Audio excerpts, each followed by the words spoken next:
Faulkner wrote that the past is never dead. It's not even past. That seems to be the attitude of the curators of the museum at Trajans Forum. The entire exhibit is obsessed with reconstruction. Fragments of columns and statues are encased in plaster reconstructions of their missing pieces or set atop drawings of their probable original, complete construction. They remind me of the plaster casts of the Parthenon marbles in the Acropolis Museum. That display, though, is a political act, built to highlight the theft of the marbles by Lord Elgin and to stick a thumb in the eye of the British Museum. The missing marbles in Trajan's Market aren't sitting in the basement of some museum in Britain or France, though. They don't highlight the theft of the age of colonialism, but the slow theft of time, dragging on and grinding up cultural objects, ashes to ashes, dust to dust. I found myself wondering, then, what the point of all this reconstruction was.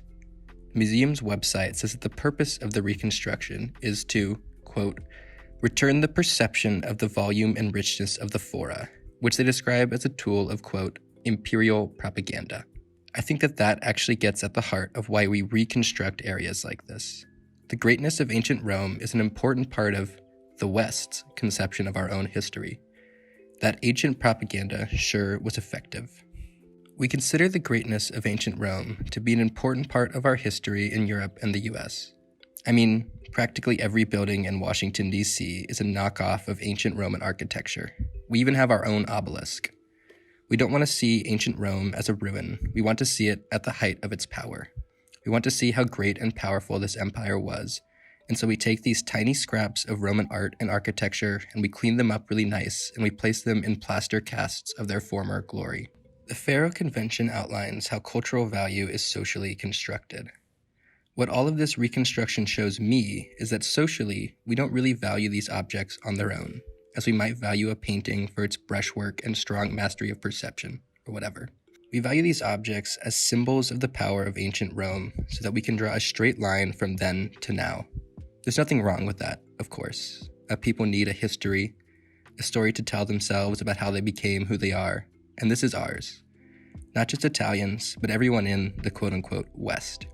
Napoleon was obsessed with the Roman Empire, and the American founding fathers with the Roman Republic. For example, we don't talk about the Renaissance as a European golden age, but as a rebirth, a return to form after stumbling down. All in all, I think the Trajans Market does a so-so job of educating visitors about the imperial fora. A lot of the computers were broken, and the order of the rooms didn't make much obvious sense to me. It didn't feel like it told any legible story about the fora. It does, though, teach us a lot about ourselves and what we value, and that's an education in its own right, even if it is unintentional.